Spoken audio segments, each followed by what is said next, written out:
Aí a gente vai partir, saindo da origem da queda ali, onde a gente vai ter Caim e Abel, né, que já demonstra como é que o pecado ele furtou essa originalidade da humanidade, né, e ele trouxe todo esse mal para dentro da humanidade. A gente vai chegar ali em Abrão, né, que depois vai se tornar Abraão,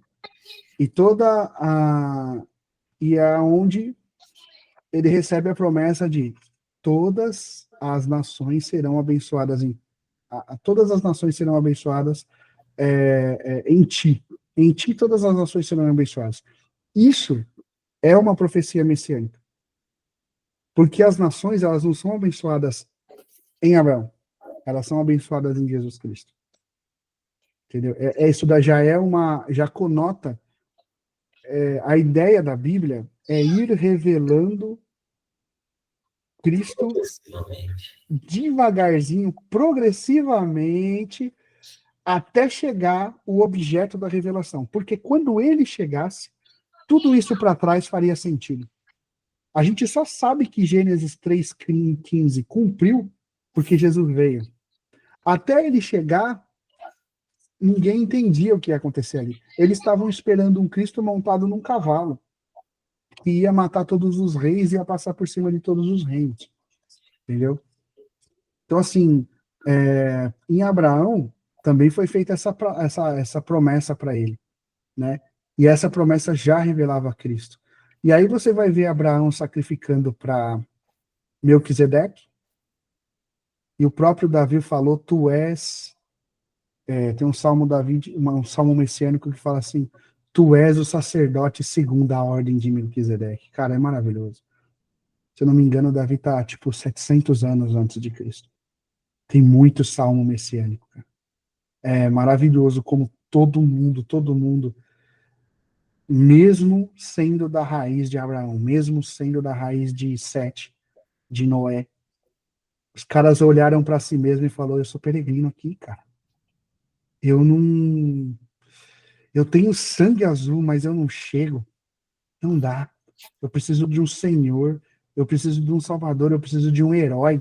Eu preciso de um herói de capa, sabe? Porque eu não chego.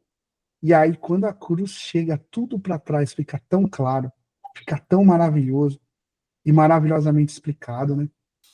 E você vê um ponto importante, né, Dani? A gente discorrendo um pouco mais à frente, mesmo toda a história de Abraão, a descendência de Abraão e tudo mais, e chega né, ali no início, quando na época de Cristo, né, na sua vida adulta, né, onde João já, naquela lacuna de 400 anos em que não tinha mais nenhuma pregação, enfim, João chega lá no meio do monte, começa a anunciar, né? Começa a, de novo pregar sobre a vinda do Salvador, né? E naquele período muitos fariseus, saduceus e tudo mais estava tão apegado às coisas da lei, as coisas escritas lá atrás, onde Moisés já deixou bem claro, né? Explicou, ensinou como deveria ter feito, mas eles eram tão literais com muitas coisas que não entenderam nem o que Moisés tinha escrito, né? Que usaram de coisas que Moisés usou como símbolos, né? E eles realmente trouxeram ali de forma literal ali para a realidade ali naquele momento, né? E quando Cristo chega para eles, eles não acreditam, né? Eles acham que é um blasfemo, acha que é enfim, um impostor, né? E realmente estavam cegos, né? Sabiam tanto, conheciam tanto, mesmo assim estavam cegos, não conseguiam enxergar Cristo de frente ali com eles, né? É o Deus encarnado, o Emanuel. Isaías vai falar, Deus dentro de nós. O Emanuel quer dizer Deus conosco, mas a gente pode traduzir também como Deus em nós. Então, ele habitou aqui e habita em nós e eles não viram. Assim como muitos hoje, lógico que por não se converter, não enxerga a graça e a misericórdia de Deus e vive no mundo procurando procurando preencher o vazio, cara. Para mim é isso. Para mim, pessoas procuram preencher o vazio.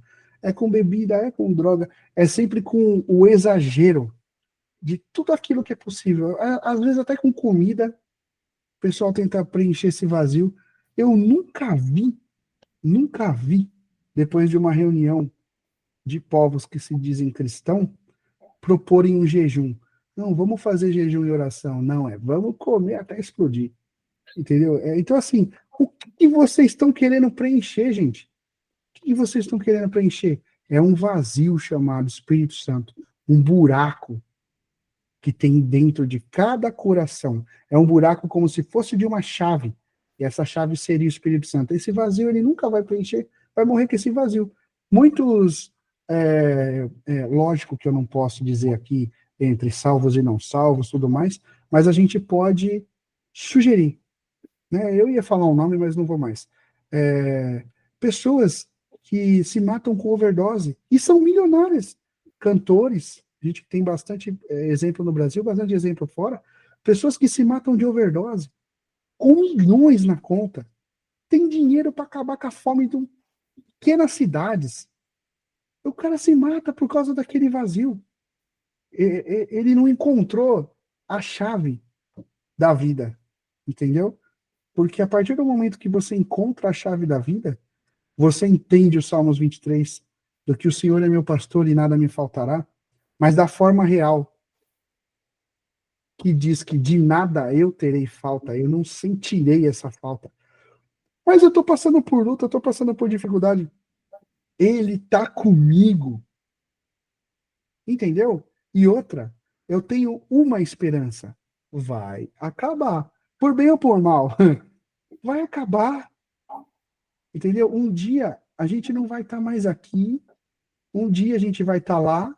E tudo isso, a Bíblia fala que todas as nossas lágrimas serão enxugadas. Ou seja, a gente vai entender o motivo de tudo que aconteceu. Para falar, o motivo era estar aqui, com o meu Senhor, com o meu Cristo. Amém. Valeu a pena passar por tudo. Agora, você achar que você vai ser livre de cada dificuldade que você passa na sua vida, é muito para a cabeça. A Bíblia nunca falou isso. A Bíblia falou que você ia ter um companheiro. Jesus falou assim: eu não vos deixarei órfãos. Essa é a verdade do Evangelho. Ele não falou que vocês não iam passar. Ele falou assim: apesar de passar, vocês não vão passar sozinhos. Essa é a ideia. Apontando. O apóstolo Pedro escreveu na primeira epístola dele lá, no primeiro, no verso 4, tudo aquilo que nós precisamos para esta vida, Deus já nos deu. Está escrito lá. Então, a nossa experiência é o Salmo 23, né? Lembrando a passagem do Salmo que você falou, lá no Salmo 69, no 21, está escrito lá: me deram por mantimento fel, e na minha sede me deram um vinagre para beber. 400 anos lá para trás, já apontando também. Não consigo precisar ser Davi que escreveu, mas já estava apontando Cristo. É um salmo messiânico. Nós temos vários exemplos, vários. E se você acha que você vai ser livre do que você está passando, cara, escolhe outro canal para você assistir, escolhe outras pessoas para você ouvir, porque não dá certo, não casa com o evangelho, entendeu? Se Cristo pudesse, se essa fosse a ideia de Jesus Cristo, ele não morria pelado na cruz. Porque não se enganem, os filmes mostram ele com paninho, as cruzes tampadas das religiões mostram ele com paninho, porque seria muito grotesco mostrar um Cristo nu, não é? Mas um Deus se entregou da forma mais miserável de ser humano, como um bandido na cruz. Ele foi considerado como um bandido, porque as escrituras falam, e será considerado entre os bandidos. Carregará nossa culpa em suas costas. E como um cordeiro que não tinha culpa nenhuma, pelado, nu, na cruz, ele foi imolado. E nós somos o quê? Nós somos o ganhador desse prêmio? Não. Nós somos os algozes. Nós somos o motivo dele ter que subir lá. Nós não somos ganhadores de prêmio nenhum. Ele deu porque ele quis, mas nós somos os culpados dele ter que fazer isso.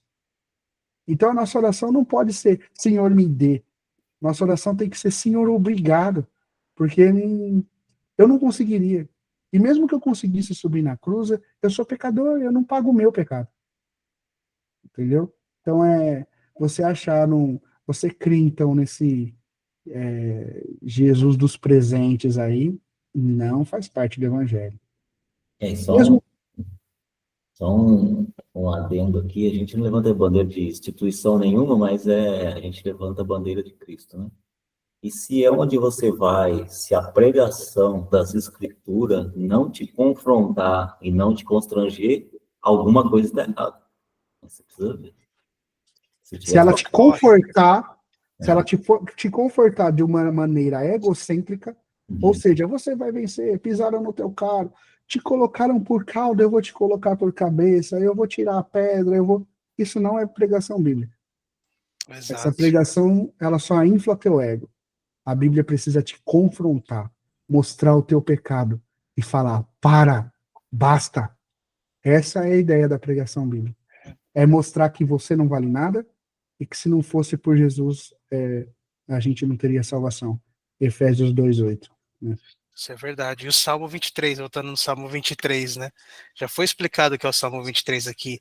Então não é aquela pregação, não te faltará luta, não te faltará prova. Realmente vai ter tudo isso aí, fica tranquilo. Isso tá certo, vai ter tudo. Mas a pregação não tem nada a ver com que ele vai resolver teus problemas. Então é só aí um complementinho, porque se eu vi muita pregação dessa, que não vai faltar luta, não vai faltar prova, mas Deus vai abençoar. Corre que é antibíblico essa Corre pregação.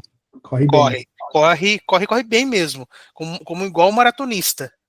É isso aí, pessoal. Finalizamos mais um assunto aqui. Curta, comenta, compartilhe e bora para o próximo vídeo. Fica com Deus. Um abraço.